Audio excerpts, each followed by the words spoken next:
Hello and welcome back to We Talk Talent, our highly popular interview series where we uncover stories, strategies, and solutions driving the future of talent, HR innovations, and leadership.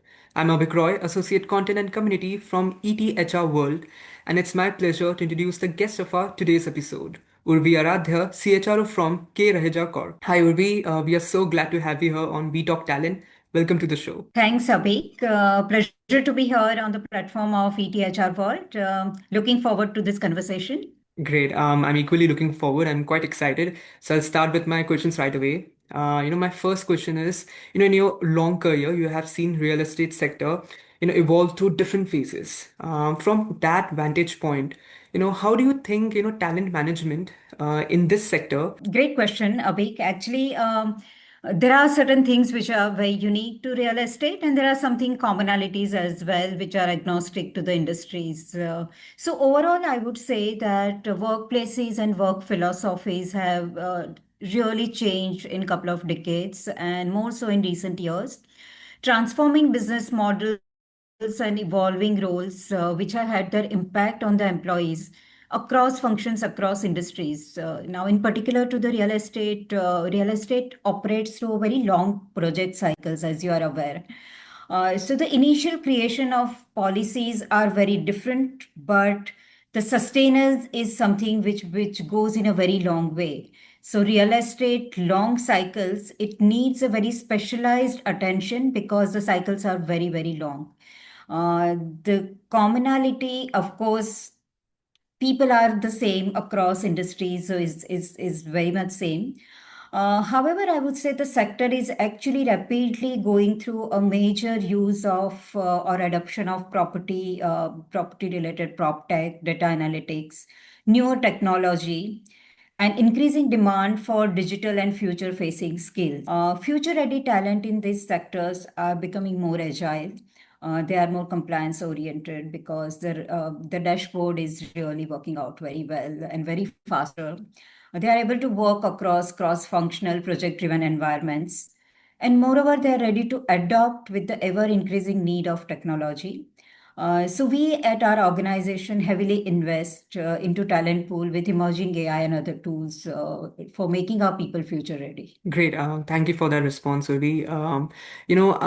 Now, K Raja is, a very large and complex organization. There are people working who, working varied roles. They're coming with, different backgrounds, different experiences. And, in such a setup, equity can mean, different things to different people. I want to know, nevertheless, given that, how are you actively creating a workplace, that nevertheless remains, fair and inclusive for each and every employee? Yeah, it's at the core of the values I would say at Raheja Corp, and at Raheja Corp, inclusion is woven into how we hire, how we develop our talent, and each flagship programs are actually designed around that. So I would just share a couple of policies or programs what we follow. We have a Pride Side policy which takes care of the LGBTQA plus employees. So when we started inducting people from this community, we were very mindful. So the entire organization went through the culture sensitization workshop. Each and every employee was made to aware that how you have to deal, how you have to be sensitive when you are dealing with various communities. And only then we started actually inducting people. And then it has been a great success and they feel very welcome. Anchal is another program which smooths women into transition into motherhood, and due to which today, since last couple of years, all the women who went on maternity leave, we have 100% ratio of women who came back because we allow them for about 1 to 2 years a lot of flexibility support. They can travel if they have to travel with a nanny and the kid if they have to travel. There are special parking, there are very flexible hours. They are given buddies while they are away if they want to get connected. They are given upskilling training if they have missed out while they were away. So they feel very welcome and their role is assured, so they don't have any anxiety when they are coming back. So these are a couple of things as far as the women and the different communities are concerned. Now, for the larger population, I would like to say that we also have a flagship program called Shikhar, which is a lab kind of 6 to 8 months program for a high potential, which is blended into learning and development journey. And we track, how they are moving ahead in their career during this entire program and after the program. And we have about 37 to 40% a success ratio in initial year itself, where they could take up and they were ready to take the higher responsibility or the higher role which was available into the organization, and which also helps us in retaining people, and they were happy as well. Another inaugural program for our women employee resource group, ERG as we call it, made of 15 women employees, which focuses on their professional development, networking, and the entire wellness within the workforce. So we also have Shiro's program for women leadership to take on higher leadership programs. Apart from that, we also focus on various categories of employees to take them and upskilling them. So iLead is another program which takes care of the managers to assistant manager level people, assistant general manager level people, who play a very important role in execution, in the daily execution and cross function collaboration. And iGrow is something which is for the development need for the individual contributor who can eventually get into managerial positions. Very unique program we recently launched, which was reverse mentoring, because we are a multi-generation talent pool, and a lot of people do not understand at times the way of working of a different generational employees, and that's where we thought, and it's been a huge success. At the launch itself, it was purely voluntary. Whoever wants to get coached by the younger person, they have to raise their hands on the topic what they want to learn, and we had a huge success of right from director level people to heads of the department seeking out to younger generation to mentor them or coach them or teach them certain things which probably they were feeling out of sync, and it's been a great success. So these are some of the things we have actually tried to bring people together and making a very equity based organization culture which everybody feels welcome. Wonderful. I think each program, sounds very thoughtfully designed. And the last one, as you mentioned about reverse mentoring. So I want to, dive deeper a bit into that. What's your take on, the Gen Zs, like this new generation of workforce, how has it been, working with them? Anything you would like to share on that? So, in fact, there's a lot to learn, Abhik. I would say they are very focused. They are driven by the challenge. So, yes, you as an organization or as a leadership, you should be able to give that platform and environment to them. Once you entrust them with the responsibility, I think they want to be left alone and allow them to work. So micromanaging definitely doesn't work for them, and I think it's nothing bad about it because they are taking ownership. And if left to themselves, they will figure out they are very good. One more thing I have noticed is they are very good collaborators. They don't hesitate to collaborate with different departments, different level of people, and they are focused in on the outcome. So there's a lot of learning to be done, and that was actually at the core when we started the reverse mentoring program. Great, great. So, Urvi, my next question is, real estate sector, has a significant on-ground workforce, from construction workers, site workers, and then there's, of course, the corporate team. At K Raheja, how do you approach culture building, in an industry where often frontline employees operate far from corporate headquarters? How do you design a culture that nevertheless, binds them all, gives an experience that's, common to uniform for everybody? Very important, very close to my heart, actually, this question, I would say, because culture is something, awake is not something which is written in the policy. It is the everyday behavior of every employee, every leader, I would say. And that is what makes the culture of an organization. And that's where we focus on. So respect is at the core, diversity is extremely important. Accepting different views is very important. Giving empowerment is very important because these are the things which builds the culture and which give satisfaction to employees who are, looking forward to long-term career with you. So the values is something. So for this, what we have done is we give a time off for volunteering, for giving employees structure paid leave. Basically 6 days in a year we give them to choose whatever CSR initiative close to their heart.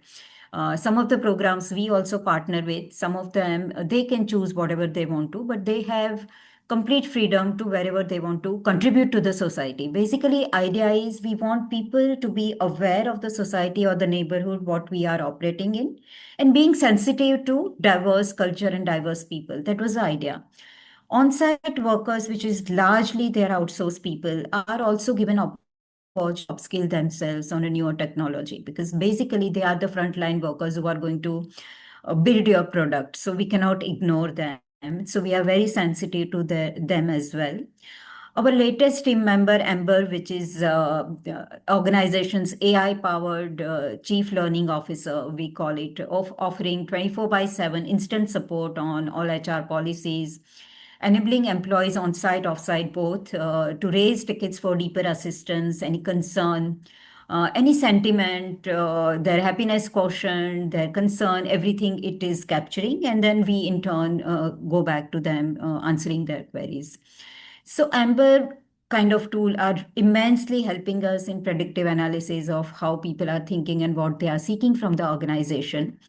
Then dedicated engagement team maintain the regular communication with them. So these are some of the things we try to do to build the culture in the organization. Great. Now my, last question for you is, on AI.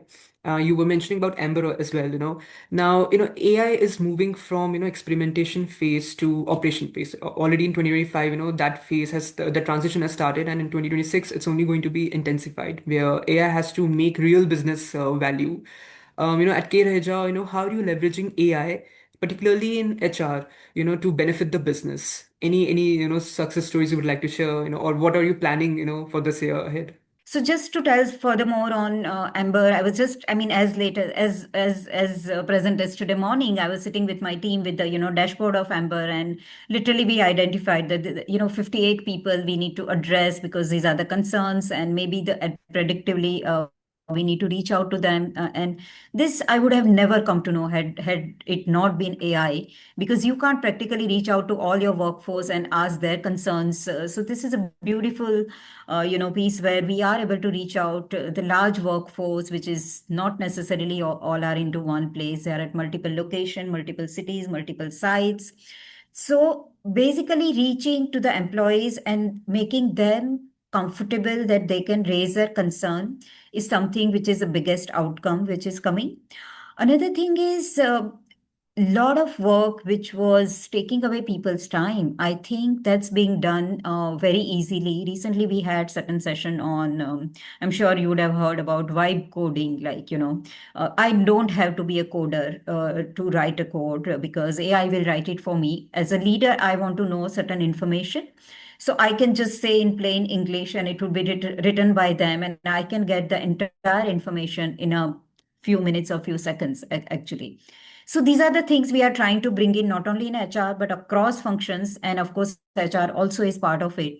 So we are constantly evaluating and upgrading and upskilling ourselves that where use case scenario can help us and all employees in all departments due to AI. So, you're talking about predictive analytics. Can you share some, like any, any case story, like, um, something that you actually found out, through Amber, or, the predictive analytics that you're leveraging? Any insight that came across from with respect to what workforce is feeling, or anything like that? Yeah, so one entire actually policy we found because of this. It's an interesting case study because after Amber, we realized that we were not so great, maybe in first 3 months of people joining, in giving them the clear KPIs quickly enough, maybe. So initial period, maybe about a month, first month, they were little clueless. And this was something which came out of this predictive analysis where people shared when we reached out to them through AI. And then we formed a policy where by every 2 months, we have all the new joinees as a program we have woven into now, that they are gathering with the HR spoke, and we are actually having these meetings with them in clusters at a different locations. and reaching out far more deeper that, what are the issues that they are facing and whether we have addressed all the concerns what they are having or not. And now we are also monitoring it that after 3 months, whether this concern area has gone away or not. So this is what it is actually helping us out. Also, we have a couple of cases where we could retain some of the people because they shown the quotient of not so happy. And we reached out to those people. Of course, we came to know through these AI tools, and then we reached out in person and we addressed those problems. And we could actually stall those resignation and we could retain those peoples. Great. Thank you, Urvi, for joining We Talk Talent. This conversation was full of, I think, insights which, viewers are going to lean on for the year ahead, for the entire year ahead. So thank you for joining We Talk Talent.